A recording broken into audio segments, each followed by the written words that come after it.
پاک پتن پولیس نے دوران ڈکیتی خواتین کو زیادتی کا نشانہ بنانے والے 12 خطرناک ڈاکوؤں کو گرفتار کر لیا۔ مزید دیکھتے ہیں پیر توصیف کی اس رپورٹ میں۔ پاک پتن پولیس نے ڈکیتی کی وارداتوں کے دوران خواتین کو گینگ ریپ کا نشانہ بنانے والے گینگز کے 12 ارکان کو گرفتار کر کے جدید اسلحہ برآمد کر لیا۔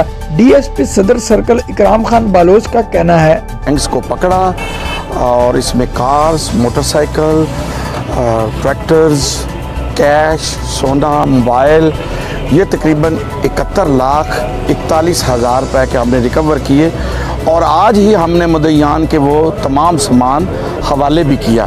ملزمان کے قبضہ سے وارداتوں کے دوران لوٹا گیا 71 لاکھ مالیتی مال مسروقہ برآمد کر لیا گیا۔ عورتوں کے ساتھ زیادتی بھی کی، وہ بھی ہم نے پورا گینگ پکڑا، خدمات میں ریکوری کر کے ان چلان کیا، موٹر سائیکل برآمد کیے، نقدی برآمد کی، جو مال مسروقہ تھا ان سے برآمد کیا۔ خطرناک ڈاکوؤں کی گرفتاری پر ڈی پی او صاحبزادہ بلال عمر نے پولیس ٹیم کے لیے تعریفی سرٹیفکیٹس اور نقد انعام کا اعلان کیا ہے۔ پولیس کی مؤثر کارروائیوں سے جرائم کی شرح میں نمایاں کمی ہوگی۔ کیمرہ ٹیم کے ساتھ پیر توصیف رمضان، پاک پتن۔